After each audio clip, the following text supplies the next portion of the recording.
talking about trauma for me, and now I know lots and lots of other people, not everybody, talking about it just goes through a neural pathway that retriggers dysregulation. And the word dysregulation was also like life-changing for me. That's what I have. I get dysregulated. And so there's something about talking about trauma. I can use, like many people with PTSD, I can use a cover story to sort of bypass that. And have you heard of that phenomenon? That people will talk, people, let's say, who live through a horrific experience, they will come up with a story that they can tell the press or tell strangers, but their private experience of it is something much deeper and much harder to talk about.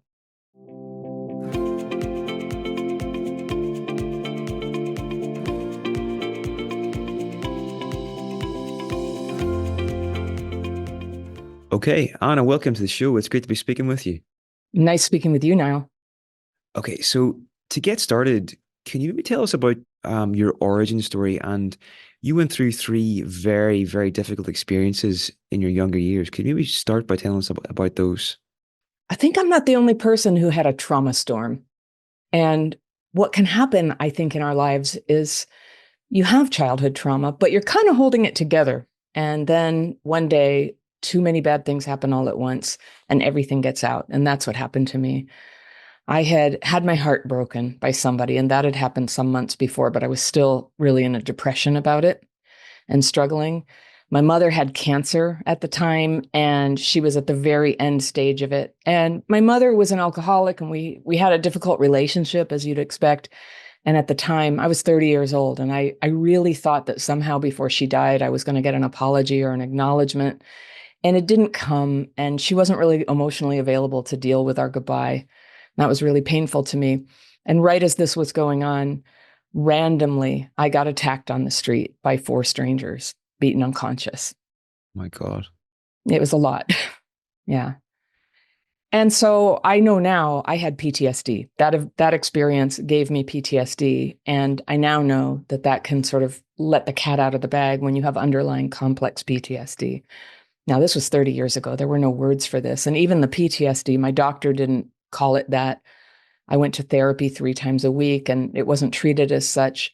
The therapist was saying, let's keep talking about this. And so 3 times a week, we'd go in and talk about what had happened and how sad I was. And then I was feeling worse and worse. So the doctor said, let's get you on some anti-anxiety medication, which was also making it worse. And trying to use those conventional treatments, I probably would not have survived. I was not okay. Oh, I'm just curious to ask, and I hope you don't mind me asking the question, but with your mum passing like that, where do you now sit with that? Have you accepted it? Do you still feel resentful towards her? Do you like how do you feel in that regard? Because half the time has passed.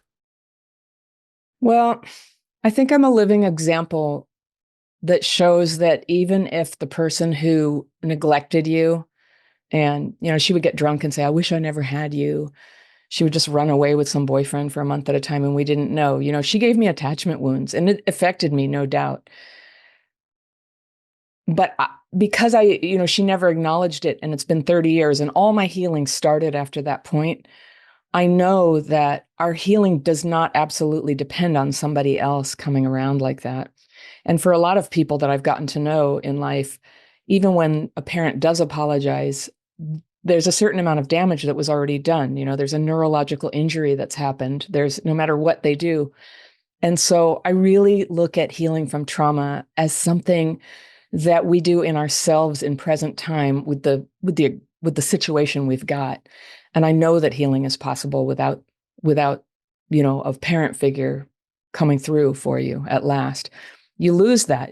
I'll never be able to be a child who was cared for properly. That's not going to happen. But I've been able to have a good life and recover from my trauma in a really important way that it's allowed me to share it with other people.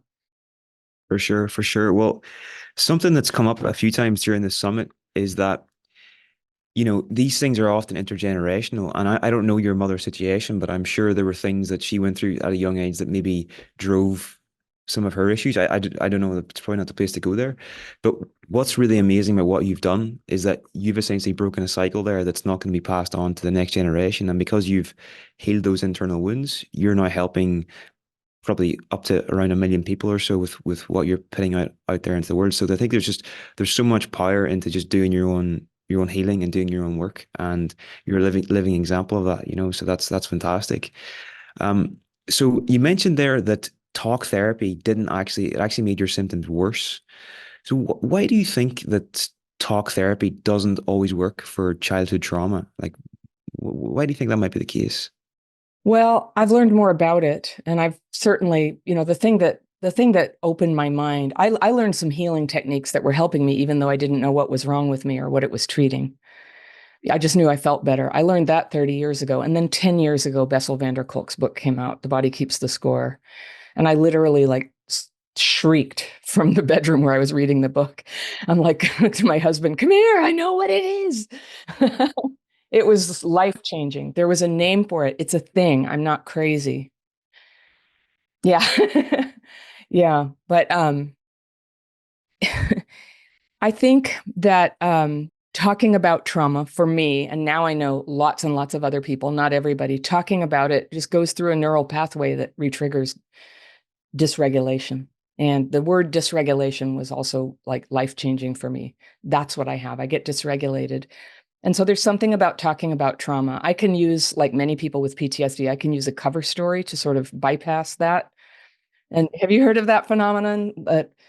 Um, that people will talk, people, let's say, who live through a horrific experience, they will come up with a story that they can tell the press or tell strangers, but their private experience of it is something much deeper and much harder to talk about. So that's kind of what I had. I have a cover story that I can say when I don't want to get all triggered by it. When I make videos about my experience, I usually will write them and read them off a teleprompter. And I'm good at that. And it allows me to stay really present with what I'm saying and not get dysregulated. And I just noticed that in myself, that talking about my trauma was upsetting. But I thought it was because I was some sort of defective person. And now I know it's a really normal trauma injury. I'm not defective. I'm not a bad person. It's just a really normal symptom of having lived through a lot of chronic, intense, ongoing stress.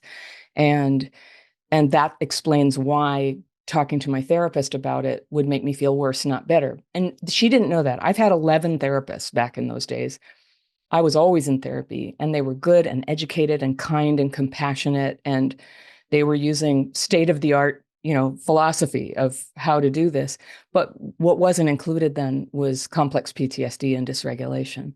There really was this belief that talking about it was the way. You need to talk about this. You need to go talk to someone.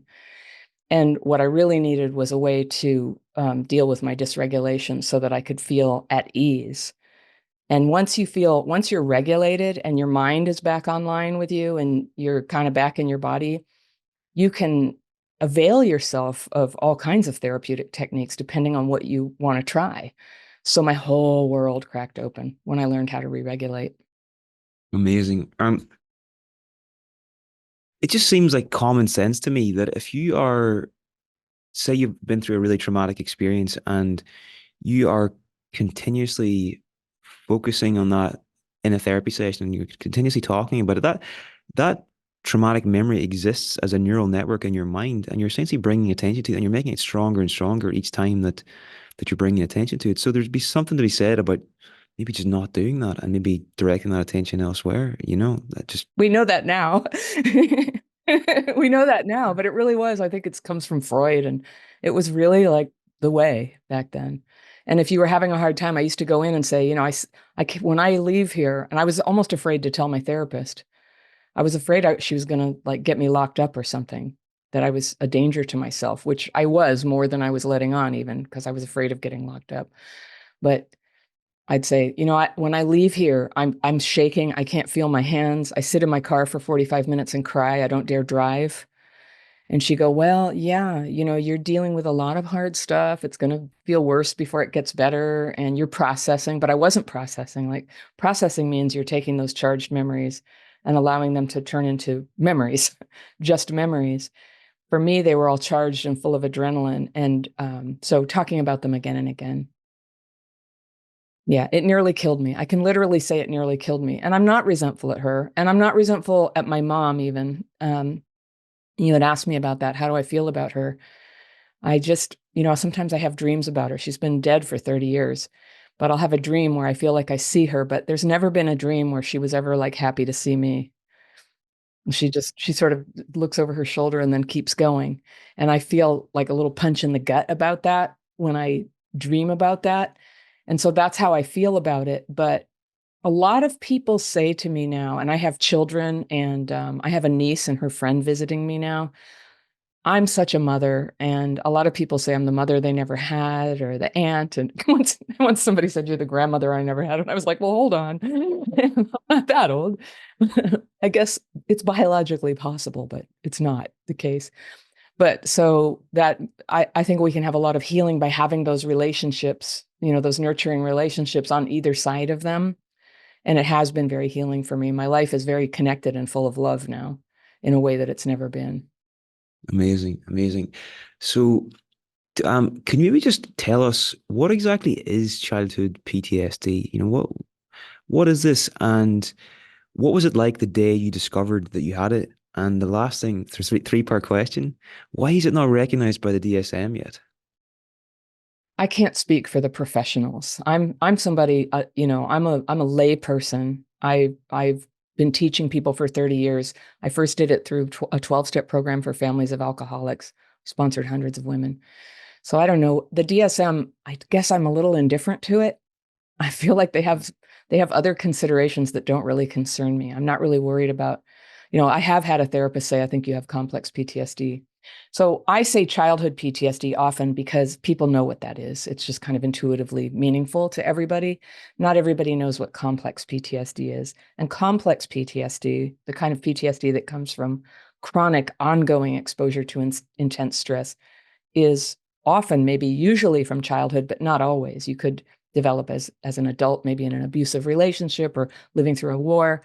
And a lot of people who have adult onset complex PTSD come to my YouTube channel and buy my book and get a lot out of it. Also, people who have ADHD, autism, borderline personality. But from studying the literature, I know that the diagnosis, there are some mental health things that the diagnosis is very meaningful and well defined.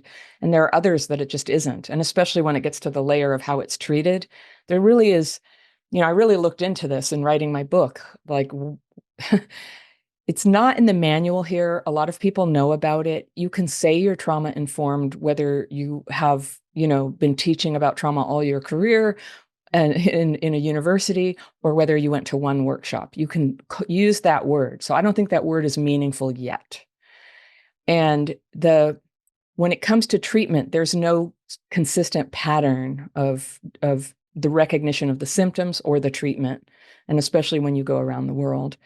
So what I find useful, and this is my philosophy, it's like, well, maybe you've been diagnosed, maybe you haven't, maybe you never will. I mean, most people can't afford to, they don't have the means to go see a doctor or therapist who can meaningfully diagnose it anyway. And so I'm on YouTube. So I'm working with people all over the world who they're not even in a culture that has a structure for this kind of thing sometimes. And I just say, if your symptoms match what I'm talking about, stick around. I think you might like this, and call it what you will. And don't worry too much about diagnosis. I emphasize a lot, like, don't make it your whole identity that you have this thing and be so focused on what happened. I think in my own life, and therefore what I teach is what happened matters, and there is a time when you have to talk about it, but there's a real limit to how much healing you're going to get from going there. Ultimately, what's happening in present time is where all your healing is possible. And there really is a lot happening in present time that's trauma driven for anybody. The trauma driven behaviors and thinking and beliefs can really, that's what really takes you off track. So the sooner you can address those and, really grow into yourself so that it's not driven by what happened to you anymore, you can blossom as your true and real self, the person who's underneath all of the events that happened. And so I often will be a stickler about words like trauma. They go, can you heal trauma? It's like, well, let's just say trauma is what happened to you and you can't change that, but you can heal the symptoms of trauma, quite a few of them.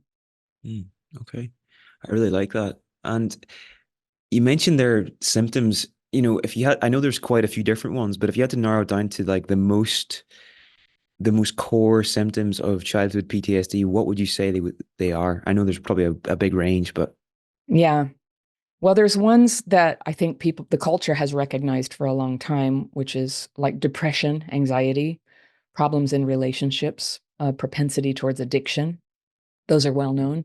But there are other symptoms that they didn't previously know, like a very high risk of chronic disease, which we learned from the ACE study, and cognitive problems like memory, focus, learning, and then physical problems like, well, I have two autoimmune disorders, for example. I can't say for sure that that's because of my exposure to trauma, but yeah, it didn't help. Being traumatized doesn't help, and I'm somebody I had a surgical mishap happen, and where they accidentally injured me, and I had to have 14 major surgeries. And when I was going through a lot of trauma in my life, I just could never heal. And when I learned to re-regulate, I did heal. So I went through years of being considered incurably injured. And then my tissue could heal once I was more regulated. I had no idea that that was going to happen. I just knew I needed to get back to the daily practice that made me feel better. And I would, looking back, I can sort of deduce what's happening when I do use my writing practice and my meditation practice that I do very rigorously twice a day. That's kind of the core practice I teach people, that it's helping me to get re-regulated. And when you are getting dysregulated and re-regulated, you start to have perspective on what it is. So this is a piece that I never realized until I had a word for it. I get very clumsy. I get discombobulated. I forget who I just talked to, or I live near San Francisco. I drive over the bridge. I land in San Francisco and I go, I don't remember driving here. Did I cross the bridge? Well, I must have. I'm here. And that happens. But I trip over things. My handwriting changes. If I'm hand washing dishes, I keep dropping them. It's like my opposable thumbs are not with me quite. And so it's things like that they kept thinking they were testing me for multiple sclerosis. It's not that, thank goodness. When I get dysregulated under stress, it sometimes fires up my nervous system to get it glitchy. And so I don't quite have mastery over my body at those times. I, this is way wrong. But what's kind of or not way wrong, but this I'm not basing this on any sort of scientific understanding or anything, but um, it seems to me that there's a big link between obviously trauma and dissociation. If someone has a really traumatic experience, they dissociate and they sort of almost disappear into their own mind and all the rest, and they become disembodied. And to me, it makes sense that the more dysregulated you are, the more likely you are to be like clumsy and to have these kind of issues. Whereas the more embodied you are, the more regulated you are, the more in your body, the more at home you feel in the world, the less likely those things are to show up. So a big part of this is probably getting back in the body. Um, you say in the book that, for people with CPTSD, the worst advice that you can give someone is to feel your feelings. Can you maybe expand on that? I won't say that with absolute certainty. Different people are different. Some people who are traumatized are very frozen emotionally, and they do need to feel their feelings. So that's sometimes true. But I was always told that, and I would think, oh my gosh, if you turn up the dial anymore on my feelings, I'm going to break. I was emotionally dysregulated in the other direction. They were too much. And so when I would get angry, it would be this super terrible outburst that would damage relationships. And, soon within half an hour, I'd be like, oh no, what have I said? I would just say things I didn't mean. And in the moment, it seemed very real. And then panic, just getting really freaked out and scared about things. And just forms of, there's like different flavors of emotional dysregulation. The therapist, Pete Walker, who's really been very important to understanding CPTSD for me and everyone, calls it, an emotional flashback. And also he defined this thing, abandonment melange. Oh, that's helpful. That's like this toxic cocktail of, rage, panic, grief that comes over you when anything sort of sets off abandonment. So what's very interesting, so I literally was abandoned as a kid. My mother, with her drinking, and she loved casinos. She'd be like, I'm just going to run in the casino for 5 minutes. Just stand here outside for a second. I was 6. It was snowing and she was gone for 11 hours and I didn't have money or food. And the cops came and I was like, no, no, I made up some cover story. I didn't want her to get arrested. I didn't want to be separated from her. I was really abandoned.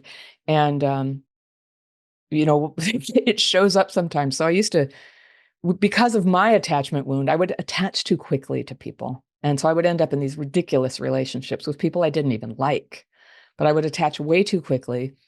It would take literally one day for me to go, oh, this is terrible. But already it was too late. I was too attached. And leaving would make me feel like I was going to die. And that, boy, talk about a prison. That's terrible. A lot of people have that. And so a lot of my, the people that I work with and the people who take my courses, I teach about how to be very systematic and how to date. You have to you have to set up guidelines for yourself, and it's going to involve going slowly around sex, because for a lot of people, that's when you cross the threshold into hopelessly attached. And to start, taking in information about the other person, so you have a chance to see, who are they? Do they match what I'm really looking for? Are there major red flags here?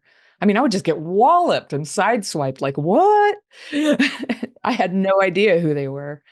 And then I still couldn't leave. And that was one of the worst things.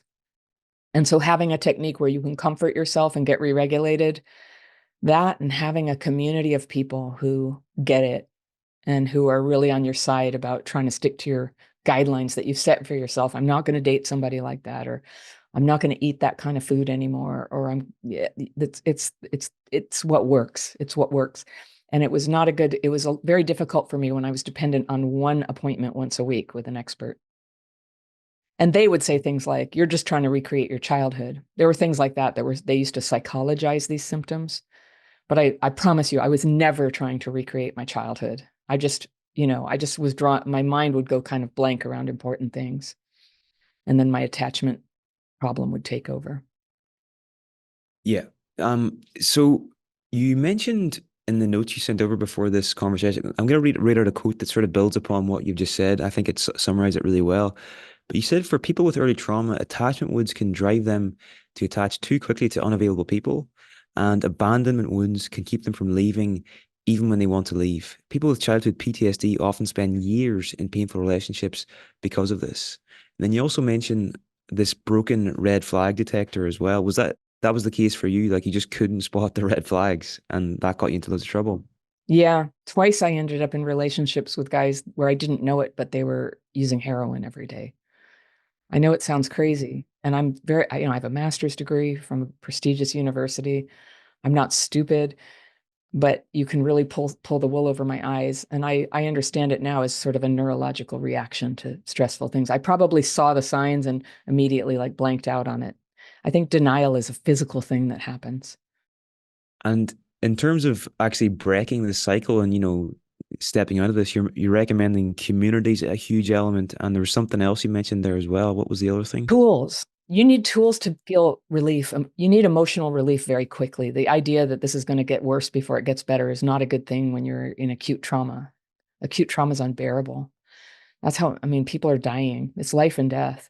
So you need to feel better. And it may not have to be medication. I'm not aware of any evidence that for complex PTSD, there's a medication that really targets it well. And so there are just some basic things like exercise, vigorous exercise that gets your heart rate up, being connected to people. Now, sadly, the thing about complex PTSD is it makes it very triggering to deal with people. For almost everyone, people are just triggering. And so even unconsciously, a lot of us withdraw. And some people do it overtly and they go hide in a cabin. Maybe they have a dog, and that's about the limit of what they can do. Some people do it covertly and maybe get married and have a job, dealing with other people, but everything's fake. Everything's surface. They make a commitment and then pull out from it. They say they're coming to the party and they come very late or not at all. And it happens again and again, or they're always looking at their phone, or they're always busy. These are really common ways that we can, sort of manage the triggers of complex PTSD, is check out like that. Just hold people at arm's length. And so that's a lot of what I had to heal in myself. And what I teach people is just to recognize how so many of these coping strategies are a way to manage your own triggers. You just, and it's good that you can. It's better than nothing. A lot of things are better than nothing. I used to smoke 2 packs of cigarettes a day, and I'm sort of like, thank you, cigarettes. I got through it. And then finally, when I had my daily practice, I had a way to like ease my emotions, to get them out on paper, to have a little space, to have a little time and take a rest. And after a few years in the daily practice, I was able to stop smoking, which was pretty amazing. I mean, I was really addicted to those cigarettes. I didn't think I'd ever be able to quit. So, and then the community is when I first learned the daily practice, I changed very dramatically within like 2 weeks. And we can talk about that night if you like, but I got emotional relief right away. Then it was just like decades of learning how to live life like everybody else and solving the problems that I'd sort of generated. Everybody who lives dysregulated ends up with life problems around money, relationships, living situations, jobs. And so it's a lot of work to solve those problems and to get some wisdom and to learn how to do it. And it's very difficult to learn any lessons when you're dysregulated. Everything just sort of goes in, gets messy and overwhelming, and then you just kind of leave that mess and move on to the next one.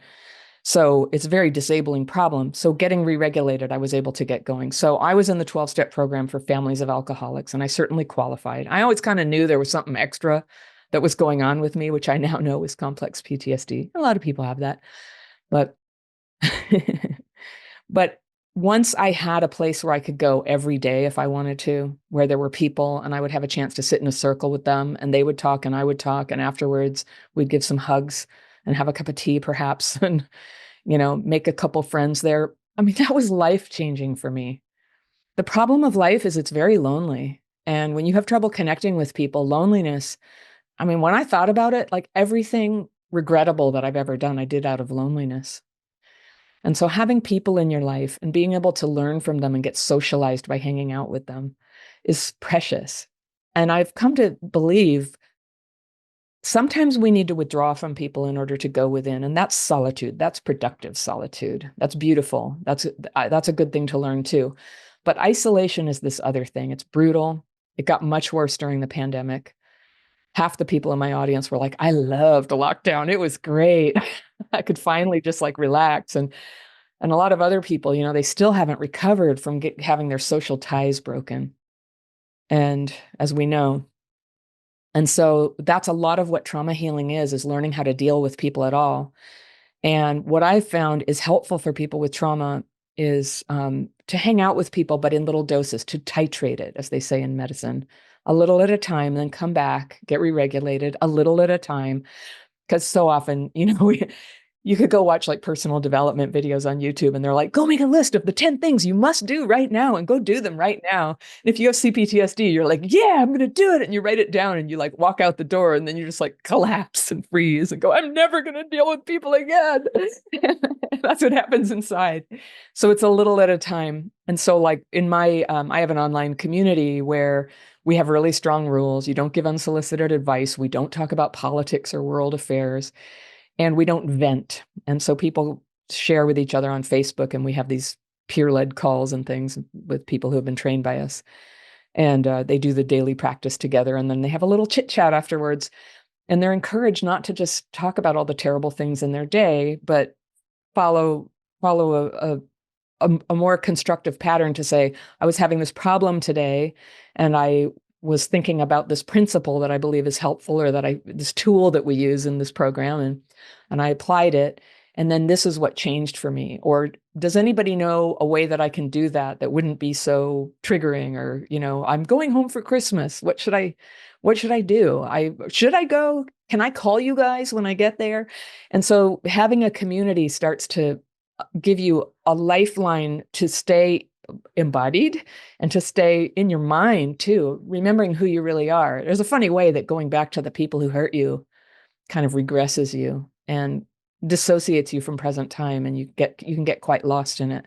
When I used to visit my family, all I would do is eat sugar. I would never sleep. I was just kind of in this weird, timeless, dark room. I don't know, feeling overwhelmed by the whole thing and very amped up. And now I know, oh, that's dysregulation too. And so staying regulated and having people in little doses. And then I believe that how you can accomplish that also, like in an intimate relationship where people with complex PTSD may end up fighting or falling out quite easily. And to learn the same thing, titration. So if we use the daily practice to get some of the fearful, resentful thoughts out first, then there's a little bit of a smaller pile that you want to take to a person and say, hey, I'm upset about something you said. It's possible to talk about it, but if you feel yourself, you feel the fire alarm coming on inside, and it takes a little practice to start to become aware when it's beginning, that here it comes. You can pause and say, you know what, I'm getting dysregulated. Can I have 15 minutes? And so I've been married now for 11 years, together with my husband for 16, and he's very supportive of me taking a break because it's in his own best interest. And sometimes he'll say, do you feel like you need a break? And that's code for, I think you need a break. But he's not saying I won't talk to you. And so what I've learned from, my relationship with him is what really works for him and for me. He does not have CPTSD. Well, maybe a little bit now, thanks to me, but that happens, but but what works is to be able to keep principles in mind of how I'm feeling right now is something I have to deal with. This is not my mom or my dad. They cannot fix me. They're not the people who hurt me in the past, even if they hurt my feelings just now. There's this whole like wagon of problems we can project onto them, and they can't fix it, and it overwhelms them. And so I've relied a lot on, old philosophy and ancient traditions to just look at how do you be a good person? How do you take responsibility for yourself? What's the right amount? And how can you be a loving, kind, and tolerant person, but also have boundaries? These are the big questions for somebody with trauma. This is where advanced healing goes. And because the object of the game is to become our full and real selves who are capable of loving others and being loved by others. And really, like until we're using our gifts and loving and being loved, we're going to feel dissatisfied.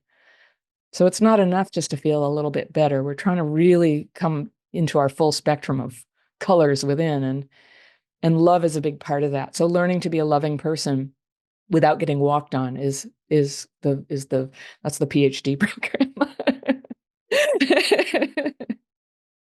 For sure. In the book, you talk about we should make a distinction between inside trauma and outside trauma. So can you maybe tell us about inside trauma and why understanding this is so important? Well, I call it inside trauma. The outside traumas are things like getting abused and neglected, those bullied, ostracized by your culture, whatever the ongoing trauma has been. The inside trauma are the things we do to re-traumatize ourselves. And it's okay. We do that. Everybody does a little bit. But if you grew up with trauma and you don't really have a way to cope with it, you have to come up with coping strategies like losing your temper, fleeing the relationship every time you feel overwhelmed. Um, there's so many. I created a list that I have in the book of common self-defeating behaviors, and I group it into about 18 things. And it just has to do with things like, of course, addictive behaviors. That's the low-hanging fruit of our understanding, but also things like black and white thinking that result in an attraction to extreme opinions and authority figures. I think that's why cults are successful, because they have good radar for people who are traumatized. Traumatized people are, they can be manipulated like that and drawn into something like that. But that's a self-defeating behavior to allow that to happen.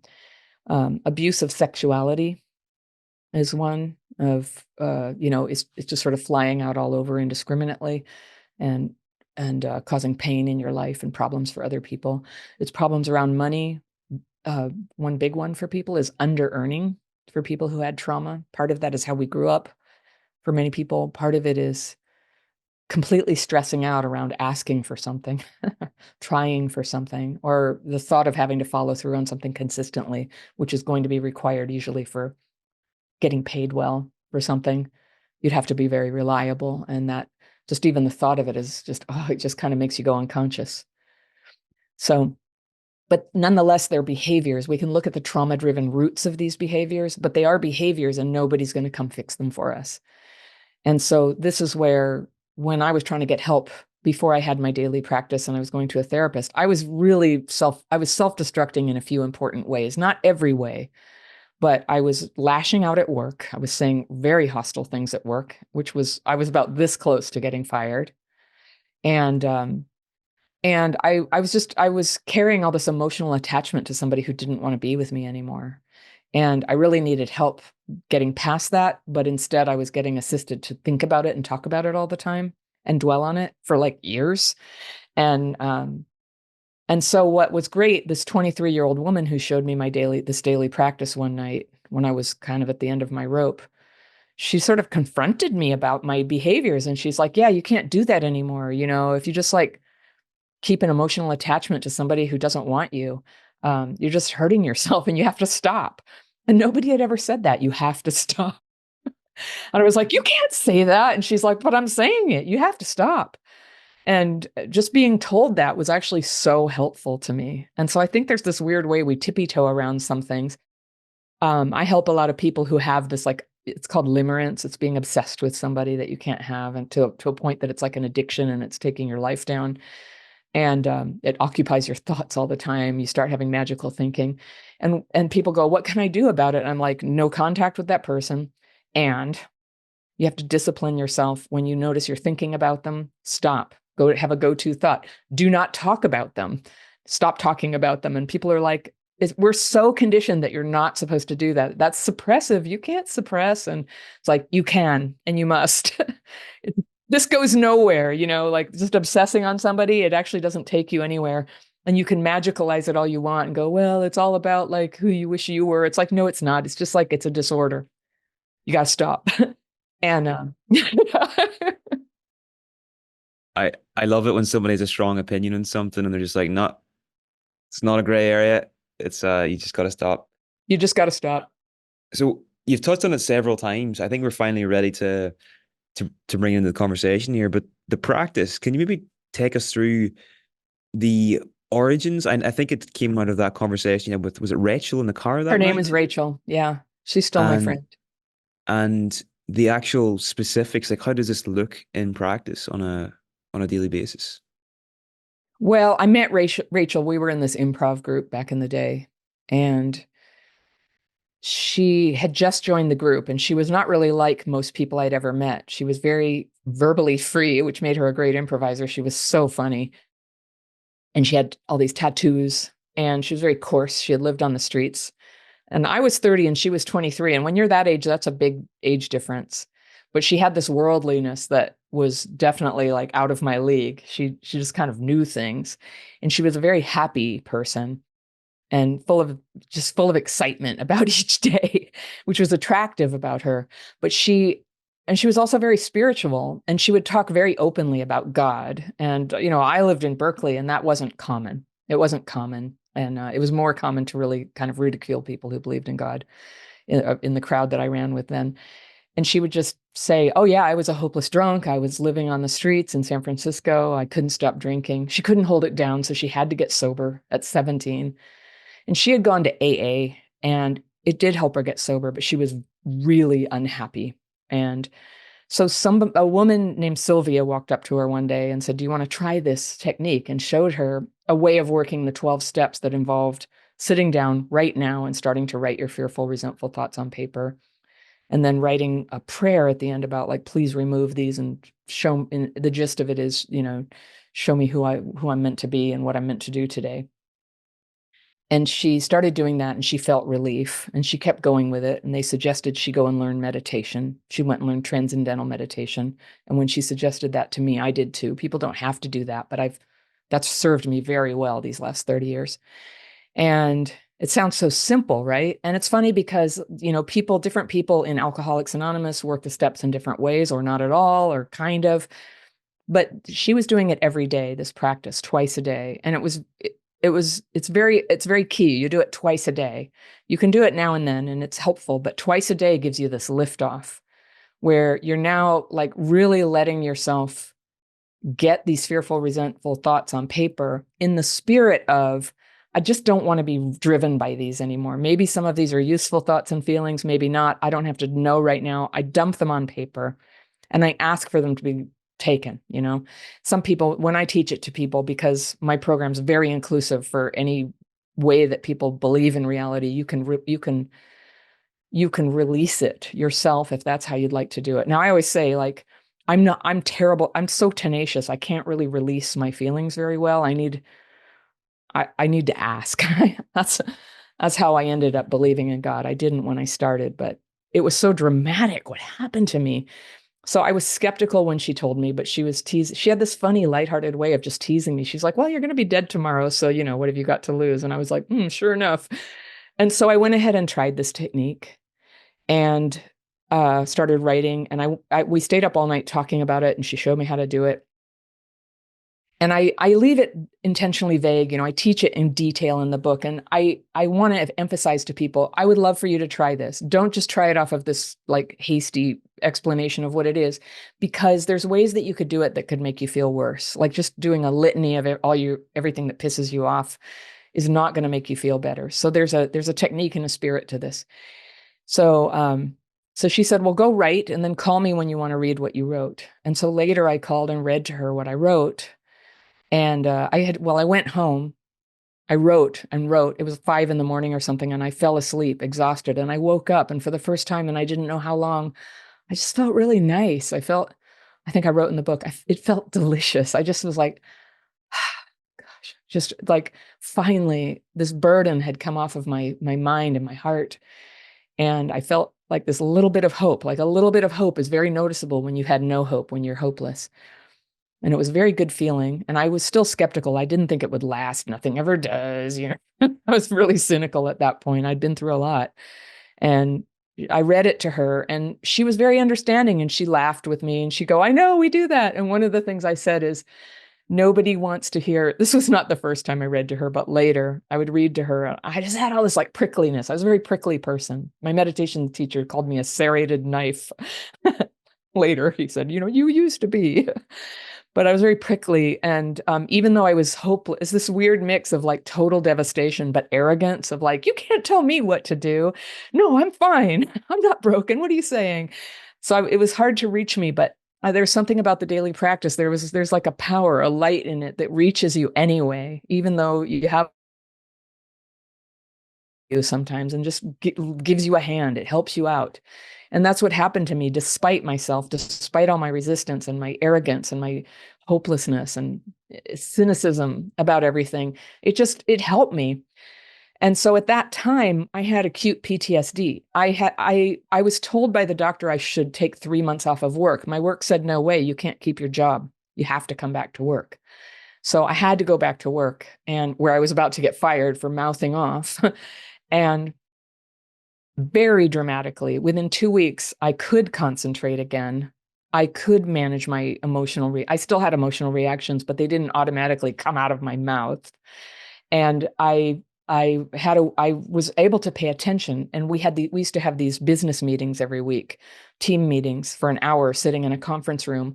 And in the past, I would sit in those meetings, my mind would be just all over the place. And if I thought about anything to do with the meeting, it's like, what am I going to say? What am I going to say?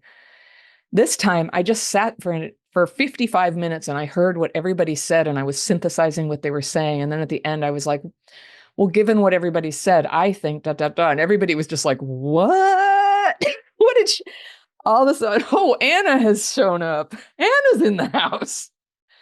And my career shot forward. I'm smart, I'm a good thinker and I have very good analytical thinking. I have good communication skills.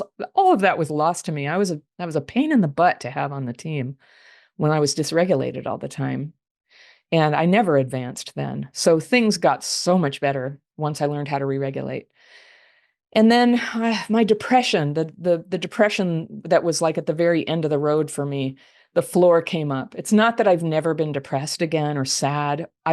Terrible tragedies have happened in my life in the last 30 years, good things, bad things. But that depression lifted. And what that depression at the end of my rope felt like was, I don't belong here. I'm not really part of this world. I would walk around the street, and especially when that abandonment melange was upon me, I would see everybody, walking around by themselves or with other people or drinking a cup of coffee or looking at a newspaper. That's how long ago it was. There were newspapers. I guess in the UK, people still have those tabloids. Not so here. Everybody's looking at their phone. And, but people, whatever they were doing, I would just feel like I'm not part of that. I felt this profound disconnection that I didn't belong here. And I had a very strong awakening experience one day within a couple of weeks of beginning, just sort of out of the blue, taking a walk in nature where I could see and feel and know with certainty in a way that has never left me that I am part of everything. I am absolutely meant to be here just as much as anybody or anything here. Every rock, every tree, every person, every bug, we're all here and I'm part of it. And you can't kick me out. Even if I die, you can't kick me out. I'm part of it. And that changed everything. That's what was waiting for my consciousness when I could get re-regulated. That's beautiful, Anna. Thank you for sharing that. Can I just ask a few clarification questions here? So, is the sequence here that you write the negative thoughts or emotions that get that all down in paper, and then after that, there's an ask to, we'll call it a higher power or whatever name people want to give. Or I hereby release if that's people's preference. But from the very first line you're writing it in order to, it's more like you're not trying to complain. It's more like an admission of what's on your mind. And it's usually a mix of big things, little things, past things, future things. So instead, you don't have to go in and go to the hardest, longest list of all the terrible things that happen. It's just like it's a mix of, fear I'm running late, fear nobody likes me, fear I have cancer. I'm just sort of running through the scale of little things. Fear we're out of milk, fear the shirt is too tight on my stomach. We just have all these like little things. And then resentment, there's another thing. And in random order, it's I'm resentful at, I'll just say my mother since we've talked about her. I'm resentful at my mother because I have fear she drank. And I don't just say I'm resentful at her because she drank. I'm resentful at her because I have fear she drank. Now I know she drank. It's true. She died of it. It's real.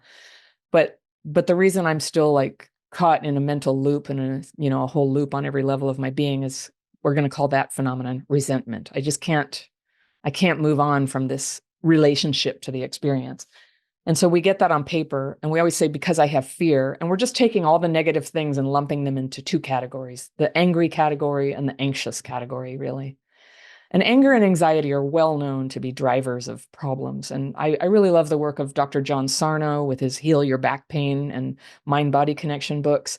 He talks about that. People who are just carrying anger and anxiety, sometimes even just acknowledging you have it, releases the kind of anger and anxiety driven physical disorders of back pain or asthma. And so that's what's so radical. You don't necessarily have to know where it came from or what to do about it. If you can even just say, I have it, that's a huge thing. That is followed by meditation. But I want to say something about writing because now I've had the pleasure of making friends with Dr. James Pennebaker, who spent a lot of his career studying. Do you know him? I interviewed him. He's a gentleman. Fantastic. Isn't he, though? Isn't he? And I have an interview coming out with him next week. And I met him in Texas this year, and he endorsed my book. I'm so honored.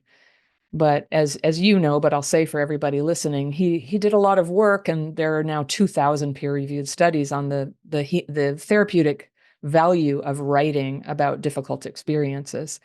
And the way he structured it in a number of ways. And my way is a little different, but he looked at it and he blesses it. He says, yeah, no, this is good. This I would think this would work. Yes. And whereas his technique, he often was working with garden variety graduate students, so you'd have a mix of people with whatever their traumatic background was. My gut feeling was for people who I know have trauma, going in and using his technique of going right for the hardest thing that's ever happened to you might be too much.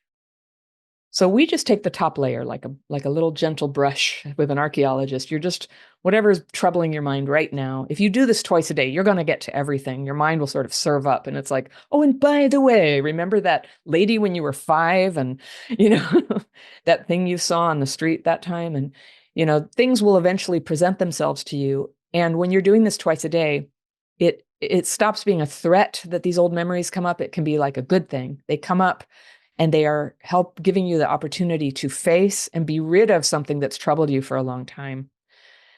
Because you're writing it and you're releasing it. Now, this is not magic. It doesn't go away forever. Many things will just be right there the next time you sit down to write. Some things are like that. Some things just go away once they're faced. And then also life changes what your problems are. So any relationship that a person is in, you're going to have some stuff about them. And then if that relationship ends, eventually it'll be about somebody else. So life just keeps shuffling the cards for you somewhat. But there's stuff like, fear of mortality, fear of not being included, just primal stuff, fear I'm going to get kicked out of the igloo.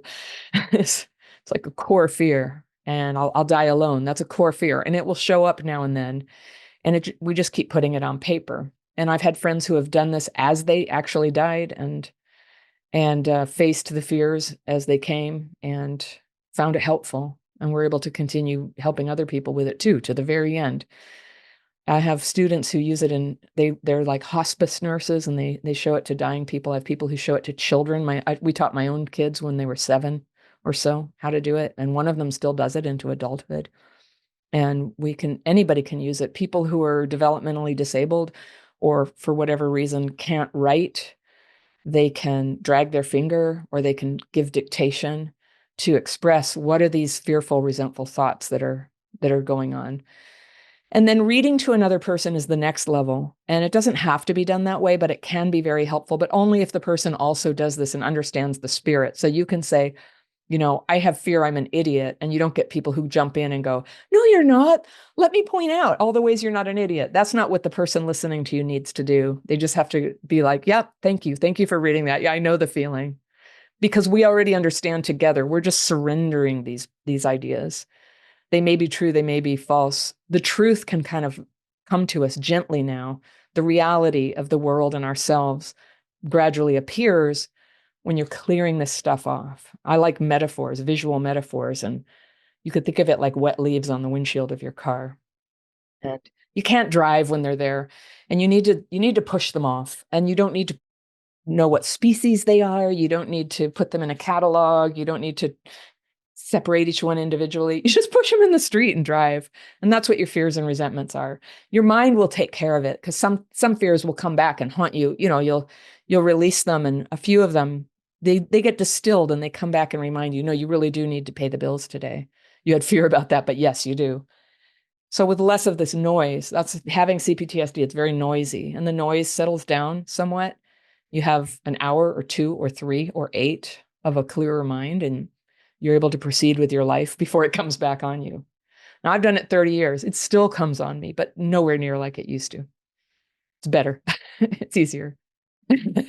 Uh, and do you have like a ballpark recommended length for like the writing, for example, in the meditation? Is it like 20 minutes and 20 minutes, or what would you recommend to get the best results here? Well, in my book, I give like really specific instructions. So there is no perfect time. The best time is until you feel better. Now, living your life means you may not always have a lot of time for that. Other times you get your heart broken, you have all day, you're just sitting in bed all day writing. A good 10-page day is a good day. If you can do a page, it's good. But the more thorough and specific you can be about what's bothering you, the more freedom you'll get from it. So you do your best. And I did this. I was a single mom for 9 years with little kids. And I just had ways of getting it done. When they were very little, they could sit on my lap while I wrote and meditated. And when they got older, they could watch a cartoon while I wrote and meditated. And I would do it in the room with them. You get very good at meditating, even with SpongeBob in the background. That's a life skill, So just learning to be there with one eye a little bit open, like, are they okay? And I think it's a great thing that we can teach our kids that even when our lives are hard, my first marriage was sort of a trauma-driven choice. But these beautiful kids were there and we were taking turns caring for them at our respective houses. And their dad did end up learning the techniques and does them to this day. And it's helped him too. And we have a much better relationship today as co-parents. But the kids, we can't be perfect parents. The trauma in my life and some of the drama that it brought into my life when they were young, without a doubt, was not good for them. But what they also got to see is a woman getting free. They got to see their mom coming back to center again and again and becoming free of problems and taking a stand and becoming, they got to, when they were in high school, when I started Crappy Childhood Fairy, and as a side thing where I really started seriously working to teach this to a much wider group of people than I had ever before. I started as a blog, then a YouTube channel. I mean, if I had had 100 people following me, I would have been thrilled. And now it's like 1 million or something. And now the book has just come out and, it's just really exciting to me, a little scary. you get criticized when you're a public person, right? And so I was like, oh, that never feels good, but it's okay. It's part of the deal. And so they were there. They were in high school and middle school, and I was like, "You guys, I'm gonna have a YouTube channel, and it's gonna be called Crappy Childhood Fairy." And they were like, "No, mom, no." They thought I was deluded. They thought they didn't really have an idea of a older woman being a YouTube celebrity. And so I showed them. I showed them it's okay. It's a good thing. It's a wonderful gig to be the crappy childhood fairy. And so now I do workshops in person and webinars and courses online. I'm a very public person. And every week I'm on Zoom. I do free calls for people who use the daily practice. We all get on there and I take questions. And it's a very uh, uplifting experience to talk to people and help them have this experience that I had. And I know that not everybody, maybe it's not going to fit exactly what they want, but so often I get the pleasure of watching other people have that moment of relief that I had that night. Just "Ah, finally, this burden is lifted." And every morning I read all the YouTube comments, and there's always a few that are just awful. Who is this old lady? She looks like a truck drove over her face. Well, you're on YouTube too, They come at night, don't they? They come at night. Some are hilarious. Some are really like that's quite witty, you know. Yeah, every once in a while they get under your skin. And when I first started, I'm not a therapist or a doctor, and sometimes the professionals would go, "Who the hell do you think you are? You have no credential to do this." And at first I would sort of debate them about this and say, "Well," and now I just don't let it bother me, because now probably 15% of my audience is therapists and doctors who are learning it. I've queried them. 90% of the time it's for themselves, and if they like it, they also pass it on.